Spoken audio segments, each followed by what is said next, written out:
Viewers, Tintern Abbey is our today's topic. This romantic poem is the epoch-making work of William Wordsworth, the leader of Romantic age in English literature. This poem was published in his masterpiece Lyrical Ballads, which was published in 1798. This is the concluding poem of the volume. Tintern Abbey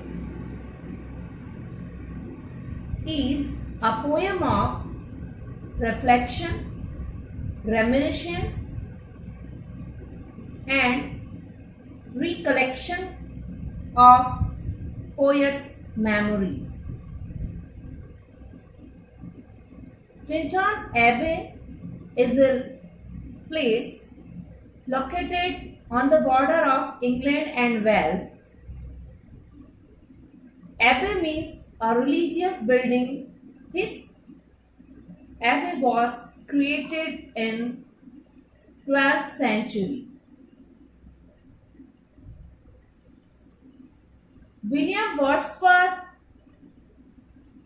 had a visit on this place 5 years ago when he is actually writing this poem.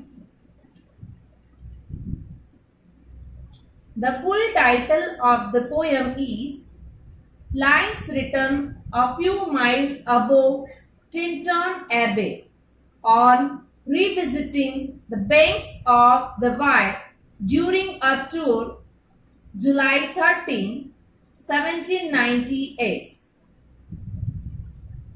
The poem is as simple as its title indicates. William Wordsworth,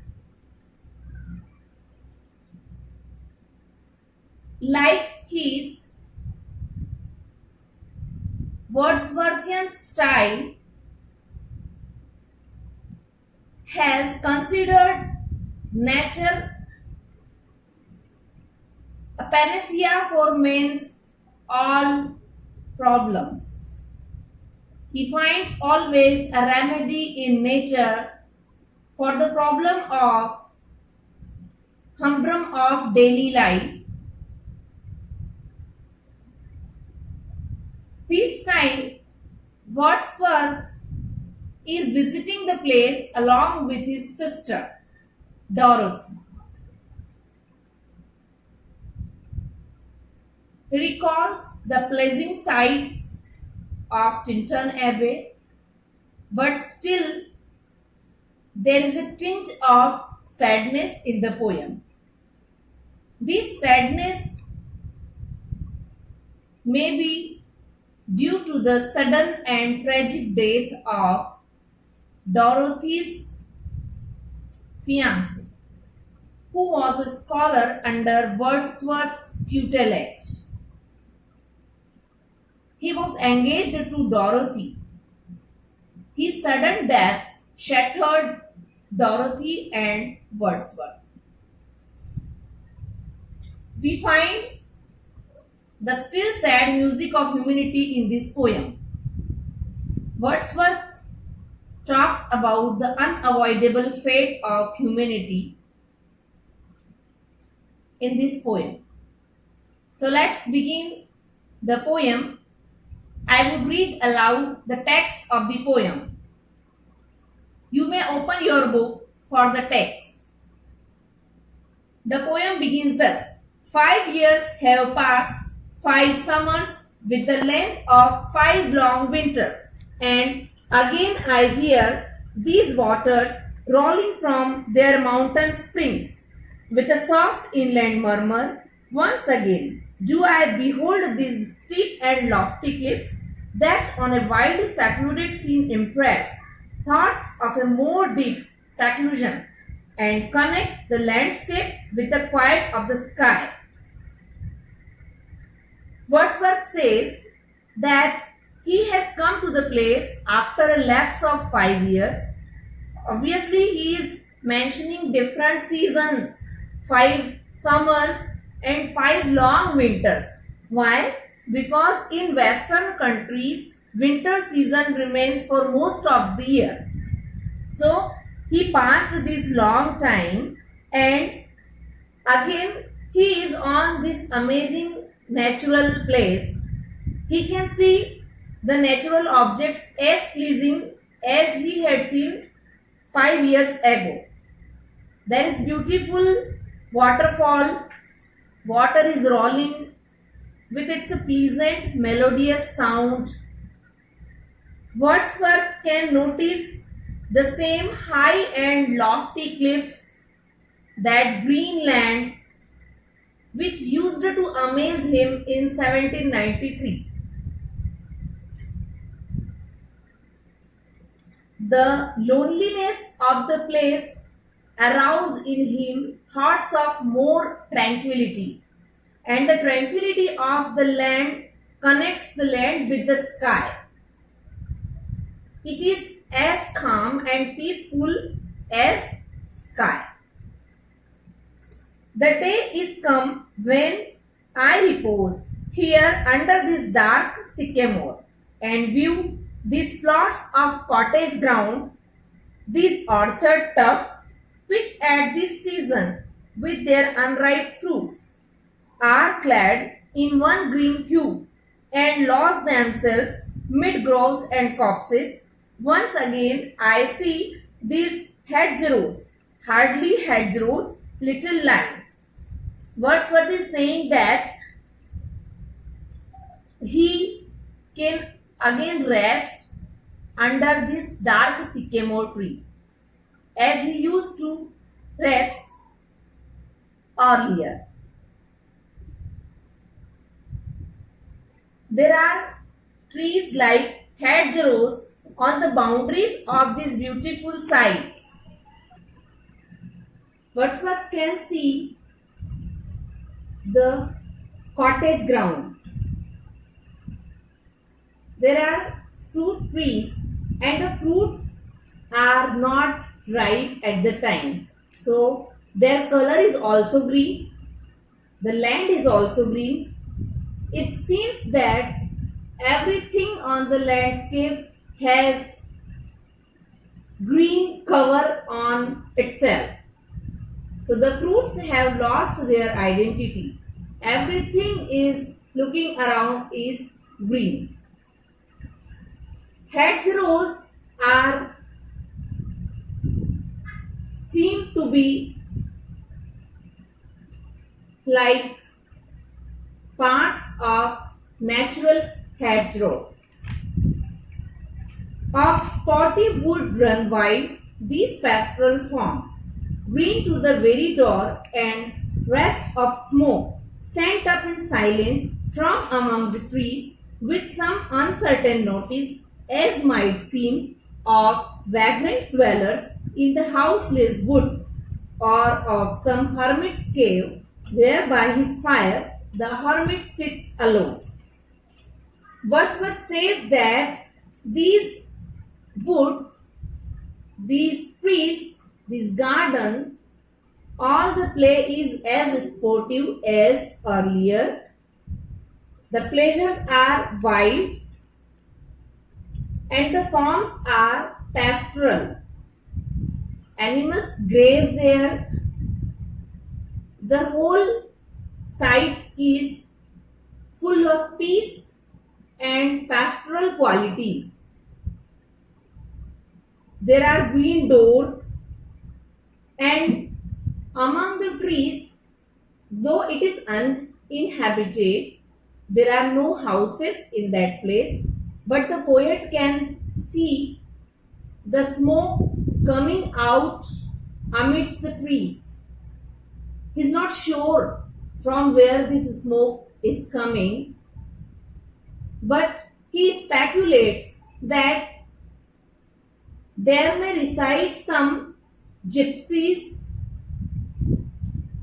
who are cooking food and the smoke is coming from their hearth, or maybe there resides some ascetic who are performing their rituals or sitting by fireside and the smoke is coming from the cottage. This smoke may be from cave or from hermit's cottage. Wordsworth is not sure about it. These beauteous forms, through a long absence, have not been to me, as is a landscape to a blind man's eye, but oft in lonely rooms and mid the din of towns and cities. I have walked to them in hours of weariness, sensations sweet, felt in the blood and felt along the heart, and passing into my purer mind with tranquil restoration, feelings too of unremembered pleasures, such as perhaps as have no slight or trivial influence on that best portion of a good man's life. Wordsworth is talking about the benign influence of nature on him. He says that these innocent, beautiful pictures of nature fills his mind with a blessed mood, with happiness. These are not only beautiful scenes for just a vision, but they have a deep influence on his mind. These beautiful sights provide him with a great support at a time when he is sad or unhappy in city life. City life is often monotonous, busy, weary, and tiresome. At such troubled moments, the recollection and memory of these new natural sights console Wordsworth. They lead him from joy to joy.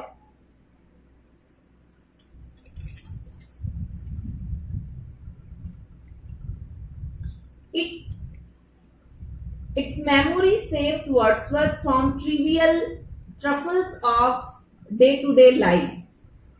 His little nameless unremembered acts of kindness and of love, nor less, I trust, to them I may have owed another gift of aspect more sublime, that blessed mood in which the heavy and the weary weight of all this unintelligible world. And Wordsworth can very easily and comfortably tolerate the burden of this unintelligible world, as he is having the recollection of the beautiful sights of nature. In the benign surroundings of nature, he learns to act more as a human being. He performs great acts of kindness and love for humanity. Nature has taught him a lesson of kindness as well as sublimity. He is lightened that serene and blessed mood in which the affections gently lead us on until the breath of this corporeal frame and even the motion of human blood almost suspended, we are led asleep in body and become a living soul, while with an eye made quiet by the power of harmony and the deep power of joy, we see into the life of things.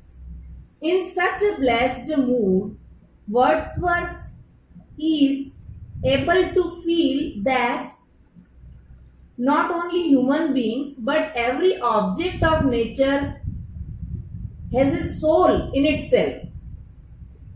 Here Wordsworth is indicating his philosophy that every object of nature has a life in itself.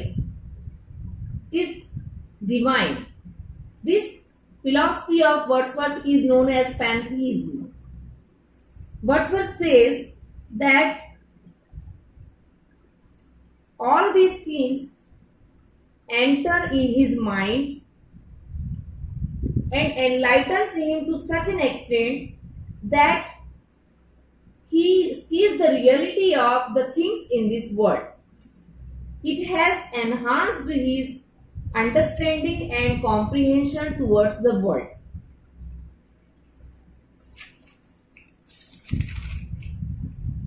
Be but a vain belief. If this be but a vain belief, yet oh, how oft in darkness and amid the many shapes of joyless daylight, when the fretful steer, unprofitable, and the fever of the world have hung upon the beatings of my heart, how oft in spirit have I turned to thee, O Sylvan, why thou wandered through woods? How often has my spirit turned to thee? And now, with gleams of half extinguished thought, with many recognition dim and faint, and somewhat of a sad perplexity, the picture of the mind revives again, while here I stand not only with sense of present pleasure, but with pleasing thoughts, that in this moment there is life and food for future years. Wordsworth says that even if all this exists in his imagination only, if it is not real, then also he feels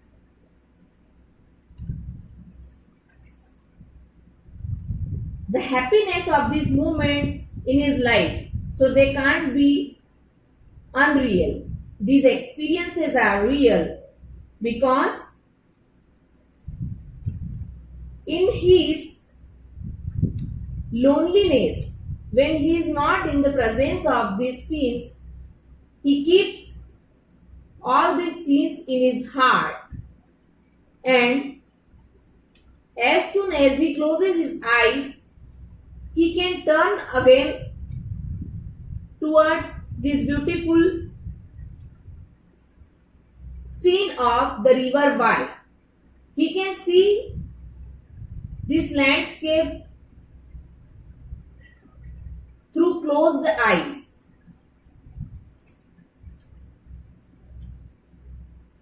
These dim and faint rays had often soothed Wordsworth in the moments of perplexity, sad perplexity. He can revive these pictures again in his mind's eye. And this pleasure is not only for present. He can secure these events for his future life, as the experiences of his earlier visit provided him with happiness and pleasure during these 5 years. So this time, this visit will provide him with happiness of future journey. We will complete this poem in our next video, as it is too long. So watch my next video to complete this poem.